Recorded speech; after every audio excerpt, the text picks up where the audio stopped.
Akkam jirtu kabajamoota fi jaalatamtoota hordoftoota biiftuu Oroo bakkuma jirtanitti nageenyi keenya kan kabajaatiif kan jaalalaa isin haa ga'u isiniin jenne itti aansuudhaan oduu isaa kana qabannee dhiyaannee jirra. Hanga dhuma sagantaa kanaatti hojii turaan affeerraa kenna kun biiftuu Oroodha keessanii jajjabeeffadha.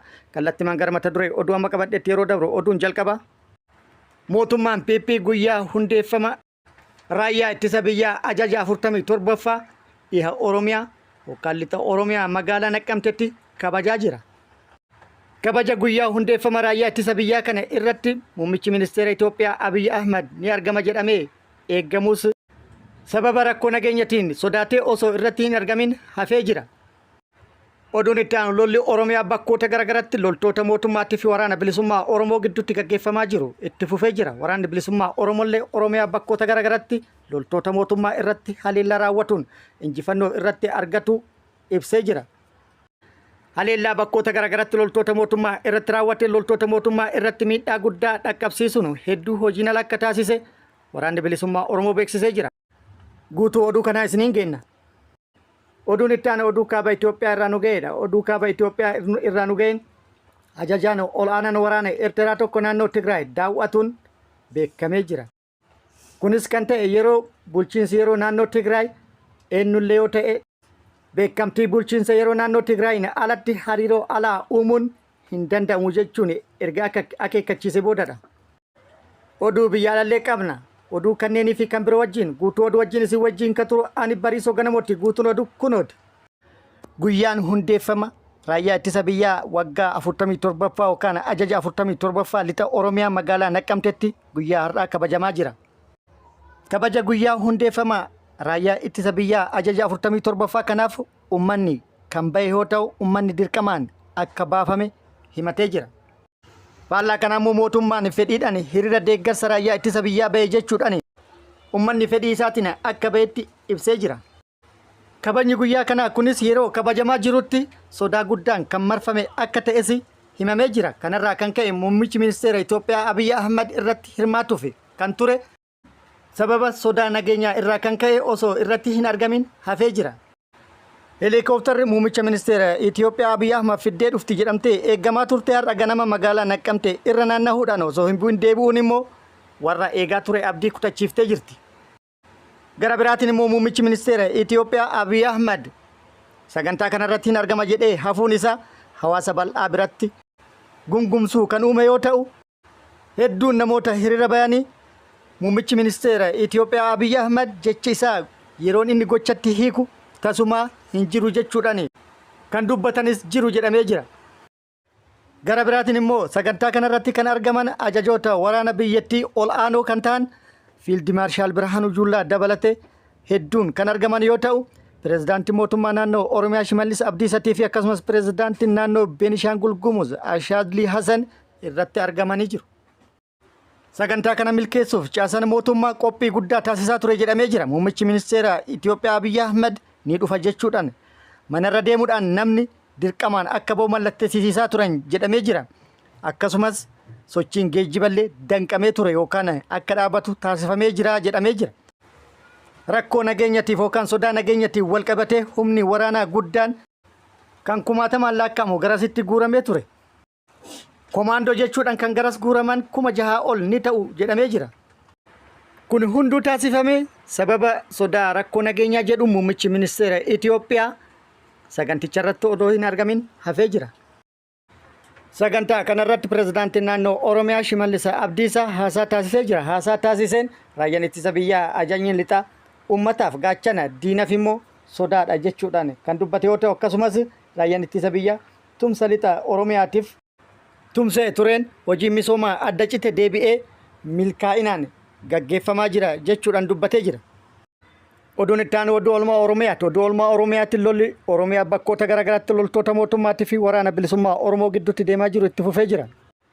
Haaluma kanaan waraanni bilisummaa Oromoo Oromiyaa bakkoota garaagaraatti haleellaa loltoota mootummaa irratti raawwatuun injifannoo argatuu beeksisee jira. Haleellaa bakkoota garaagaraatti loltoota mootummaa irratti raawwateen miidhaa guddaa loltoota mootummaa irratti dhaqqabsiisuun loltoota mootummaa hedduu hojiin ala akka taasisee fi akkasumas meeshaalee waraanaa hedduus hiikkatuu beeksisee jira. Kibba Oromiyaa giddugala Oromiyaa bakkoota garaagaraatti akkasumas lixa Oromiyaa bakkoota hedduutti haleellaa loltoota mootummaa irratti raawwataa jiruun injifannoo argadhe jedhee jira. Akka itti aanutti qabannee jirra. Waraanni bilisummaa Oromoo zoonii giddugala Oromiyaa bakkoota garagaraatti haleellaa loltoota mootummaa irratti raawwateen injifannoo argatuu beeksisee jira. Haaluma kanaan Shaggar lixaa bakkoota garagaraatti haleellaa raawwateen miidhaa guddaa loltoota mootummaa irratti dhaqqabsiisuun injifannoo argatuu ibsee jira. Lixa Shaggar Nyamarii fi naannawa isiitti haleellaa loltoota mootummaa irratti raawwateen loltoota mootummaa hedduu hojiin ala taasisuun akkasumas meeshaalee waraanaa hedduu irraa hiikkatuudhaan injifannoo argatuu ibsee jira. Meeshaalee waraanaa hiikkate bireeniin 3, Snapparri 2, AKM'n 54 akkasumas meeshaalee waraanaa biroollee hiikkatuu beeksisee jira. Haleellaa bakka kanatti raawwateen loltoota mootummaa hedduu hojiin ala akka taasise ibsee jira. Akkasumas meeshaalee waraanaa hiikkataman kana irratti hundaa'uudhaan tilmaamuun kan nama hin dhibnedha. Ta'ullee hedduu addunyaa kanarraa godaansisee kaan immoo madoodhaan adabee diidama jiratti harkaan qabu waraanni bilisummaa Oromoo beeksisee jira. Akkasumas achuma giddugala Oromiyaa kaaba shawaatti waraanni bilisummaa Oromoo haleellaa humnoota garaagaraa irratti raawwateen milkaa'uu beeksisee jira. Kaaba shawaa aanaa warra jaarsotti humna qindaa'aa waraana mootummaatiif hidhattoota diina Oromoo kan mootummaan hidhachiisee waggoota 6 olii fi uummata Oromoo irratti bobbaase irratti dursee haleellaa raawwateen akka baala mukaatti harcaasuun injifannoo boonsaa irratti argadhe jedhee jira waraanni bilisummaa Oromoo. Walumaa galatti haleellaa aanaa kanatti raawwateen humnoota hedduu hojiin ala taasisuun injifannoo boonsaa irratti argachuu beeksisee jira. Waraanni bilisummaa Oromoo zoonii kibba Oromiyaa Gujii lixatti halkan edaa loltoota mootummaa irratti haleellaa raawwateen miidhaa guddaa irratti dhaqqabsiisuun injifannoo akka irratti argate beeksisee jira. Caamsaa 10/2025 halkan aanaa Bulee Horaa ganda Kallachaa jedhamutti mooraa waraana mootummaatitti cabsee seenuudhaan haleellaa raawwateen loltoota mootummaa kaan madeessee kaan addunyaa kanarraa godaansisuu gabaasee jira. Meeshaalee waraanaas irraa akka hiikkate odeeffannoon nu gahee jira. Akkasumas achuma kibba Oromiyaa godina Booranaatti waraanni bilisummaa Oromoo har'a barraaqan haleellaa akka raawwate himee jira. Haleellaa raawwateenis miidhaa akka dhaqqabsiise beeksisee jira. Godina Booranaa aanaa Areeroo ganda Boobillaa jedhamutti haleellaa kaabinoota mootummaa irratti raawwateen kaabinoota mootummaa 4 akka madeesse odeeffannoon yeroodhaaf nu ga'e ibsee jira. Dabalata oduu kana qabannee kan dhufnu ta'a. Oduun itti aanu ajajaan ol'aanaan waraana Eertiraa naannoo Tigraay daawwachuun dhagahamee jira. Guyyoota dura bulchiinsi yeroo naannoo Tigraay qaamni kamuu beekamtii bulchiinsa yeroo naannoo Tigraaytiin alatti hariiroo alaa uumuu akka hin dandeenye cimsee akeekkachiisee ture. Beekamtii bulchiinsa yeroo naannoo Tigraaytiin alatti hariiroo alaa uumuunis balaa guddaa akka qabu ibsee ture. Kuni ta'ee osoo jiru guyyaa kaleessaa caamsaa 10/2025 hoogganaan ol'aanaan humna waraanaa Eertiraa naannoo Tigraay daawwatuun dhagahamee jira. Hoogganaan ol'aanaan humna waraanaa Eertiraa Filiippoos Walda Yohaannis kan jedhamu jila isaa wajjin guyyaa kaleessaa daangaa Itoophiyaa ce'uudhaan naannoo Tigraayitti daawwannaa bal'aa taasisaa ooluun dhagahamee jira. Daawwannaan daangaa Itoophiyaa cabsuudhaan beekamtii bulchiinsa yeroo naannoo Tigraayin alatti taasifame kun immoo akeekkachiisa bulchiinsi yeroo naannoo Tigraayis kan cabse ta'uu fi akkasumas haala kaaba Itoophiyaatti jiru walxaxaa kan taasisu akka ta'es tilmaamamee jira. Daawwannaan guyyaa kaleessaa daangaa Itoophiyaa cabsuudhaan raawwatame kun abbootii siyaasatii fi akkasumas qaamolee garaagaraa biratti yaada garaagaraatti fi gaafilee garaagaraa kaasee jira. Qaamota hunda biratti yaadni wal fakkaatan tokko kan ka'e Tigraay kana booda qaama Itoophiyaa taatee itti fufuun mallattoo gaafii jala kan gale akka ta'edha. Kan qaamota garaagaraa biraa calaqqise. Kun akkuma jirutti ta'ee walumaa galatti wal dura dhaabbannaan kaaba Itoophiyaatti fi mootummaa federaalaa garamitti imalaa jira kan jedhu of durree waan nu agarsiisu ta'a. Oduu biyya alaatiin lolli biyyoota nikuleera hidhatan lamaan gidduutti guyyootaaf eegale itti fufee jira.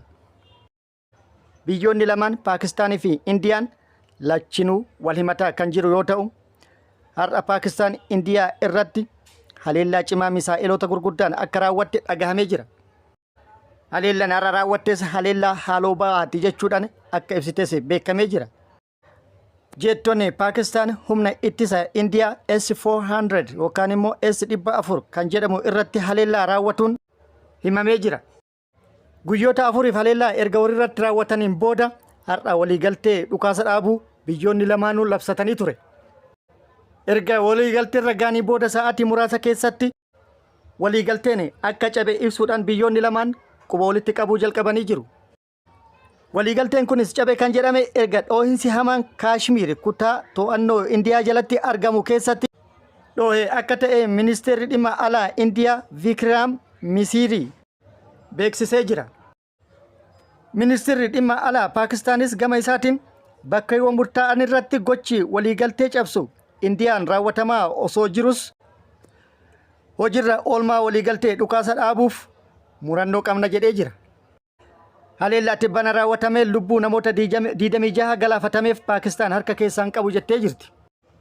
Indiyaan immoo finciltoota mootummaan deeggaramaniin raawwatame jechuudhaan falmatti. Kabajamoota fi jaalatamtoota hordoftoota biiftuu Oroo oduu namaaf qabadhe kan hanga ammaa kana guutuu oduu wajjin isin wajjin kan ture ani Bariisoo Ganamooti. Hanga yeroo itti aanutti deebinee wal agarrutti nageenyi Rabbi isiniif haa baay'atu. Nagatti nuu turan hawwii kennaa nagatti nuu tura.